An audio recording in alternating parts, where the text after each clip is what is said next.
शुक्लांबरधरं विष्णुं शशिवर्णं चतुर्भुजं प्रसन्नवदनं ध्यायेत् सर्वविघ्नोपशान्तये। ओम श्री गुरुभ्यो नमः। Ramakrishna Nihan astro numerology spiritual channel చూస్తున్నటువంటి ప్రేక్షకులకు హృదయపూర్వక ధన్యవాదాలు।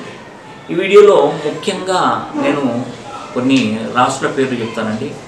మనం తెలిసి గాని తెలియక గాని చేసిన తప్పులన్నీ కూడా మనకు ఇబ్బందులను కలుగజేస్తాయి। అంటే కొన్ని విషయాలలో మనం చూసినట్టయితే మనం ప్రతి రోజు కూడా ఎన్నో పనులు చేస్తుంటాం। ఆ పనులలో మధ్యలో పడి మనం కొన్ని అబద్ధాలు ఆడడం కానీ తప్పులు చేయడం కానీ మరియు ఇంకా నానా రకాలుగా మనం ఇబ్బందులు అంటే గురి చేయడం కానీ మనకు తెలియకుండానే మనం తప్పు చేయడం కానీ ఇలా ఎన్నో జరుగుతుంటాయి। అయితే దీంట్లో మెయిన్ ఏంటంటే కొందరికి నేను ఒక విషయం చెప్తున్నానండి।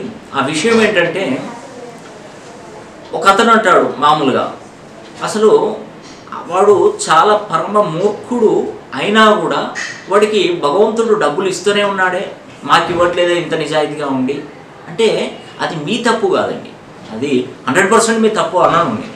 ఎందుకంటే మీ పుట్టుకలో మీ పుట్టిన రాసులను బట్టి మీ తలరాతలు నిర్ణయించబడతాయి। అది మీ పుట్టుకలో ఉన్నటువంటి రాసుల తప్పే కానీ అది ఎన్నటికీ మీ తప్పు కాదు।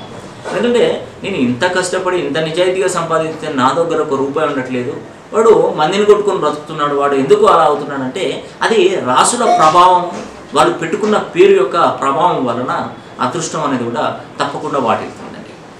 నేను ఒకటే చెప్తున్నానండి, నేను ఈ విషయంలో నేను చాలా రిస్క్ తీసుకొని చాలా కష్టపడి ఒక్కొక్క డేట్ ఆఫ్ బర్త్ను పరిశీలన చేసి వాళ్ళ యొక్క రాసులను పరిశీలన చేసి వాళ్ళకు జీవితంలో ఒక మంచి స్థాయిలో స్థిరపడే విధంగా నేను నేమ్స్ అనేది కరెక్షన్ ఇస్తానండి। అదేవిధంగా ప్రతి ఒక్కరండి భూమండలంలో ప్రపంచంలో మనకు ఎవరైనా కూడా తప్పు చేయని వారు ఒక్కరైనా చూపెట్టండి। కానీ అందరూ తప్పులు చేస్తూనే ఉంటారు, ఏదో విధంగా మనకు తెలియకుండానే తప్పులు చేస్తాం। కానీ కొన్ని తప్పులకు కొన్ని రాసులు ఏం చేస్తాయంటే వాళ్ళ డెవలప్మెంట్ అనేది ఇవ్వవు।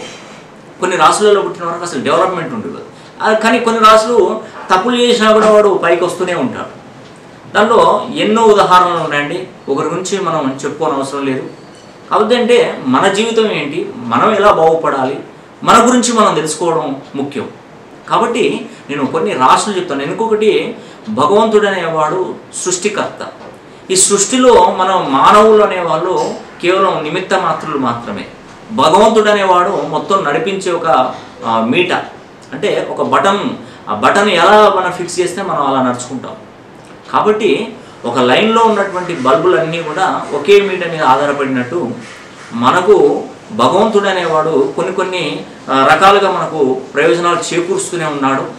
నిజంగా చెప్పాలంటే ఈ యొక్క రెమెడీస్ వలన కూడా మానవులు చాలా ప్రయోజకులు అవుతున్నారండి। ఇప్పుడు ఒక లైన్లో కూడా ఒక 100 బల్బులు ఉన్నాయి, ఆ 100 బల్బులకు ఒకటే మీట, కానీ దానిలో ఒక 5-6 బల్బులు వెలగకుండా ఉన్నాయి। మరి ఒకటే మీటర్లో అన్ని వెలగాలని కొన్ని వెలగట్లేదంటే ఆ బల్బు పాడైపోయింది కాబట్టి కొన్ని రాసులకు కూడా కొన్ని రెమెడీస్ వలన వాళ్ళు అదృష్టవంతులు అవుతారు। కానీ చేసిన తప్పులకు కొన్ని రాసుల వారికి ఇప్పటికీ ఇబ్బంది పడుతూనే ఉంటారు। అవి ఏ రాసులు అంటే జలతత్వపు రాసులు అండి। ఆ జలతత్వపు రాసులు కర్కాటకం, వృశ్చికం, మీనం। కర్కాటకానికి అధిపతి చంద్రుడు, వృశ్చిక రాశికి అధిపతి కుజుడు, మీనరాశికి అధిపతి గురువు। ఈ 3 రాసులు జలతత్వపు రాసులు చాలా సమస్యలను కొని తెచ్చిపెడుతున్నాయండి। దీనికి రెమెడీ ఏంటంటే వాళ్ళ బర్త్ నెంబరు మరియు డెస్టినీ నెంబరు, వాళ్ళ కాన్సోనెంట్స్, వాళ్ళ ఫిల్లర్స్, తర్వాత వాళ్ళ న్యూమరికల్ నెంబరు, ఆ తర్వాత వాళ్ళ యొక్క జాతక కుండలి, నక్షత్ర స్వభావం ఏ విధంగా ఉంది, ఈ నక్షత్రంలో ఎవరైనా ఏ దేవుడైనా జన్మించాడా, మరి దానికి సంబంధించిన మనం పరిహారం ఏం చేసుకోవాలి, పూజలు చేయాలా, నియమం కరెక్షన్ చేసుకోవాలా, ఇవన్నీ కూడా పూర్తి స్థాయిలో మనం ఆలోచించి కనుక మనం వీటికి పరిష్కారం కనుక్కోగలిగితే 100% మీరు సక్సెస్ అవుతారని కూడా నేను మీకు తెలియజేస్తున్నాను। ఈ వీడియో కనుక మీకు నచ్చినట్టయితే లైక్ చేయండి, షేర్ చేయండి, కామెంట్ చేయండి। సర్వే జనా సుఖినో భవంతు।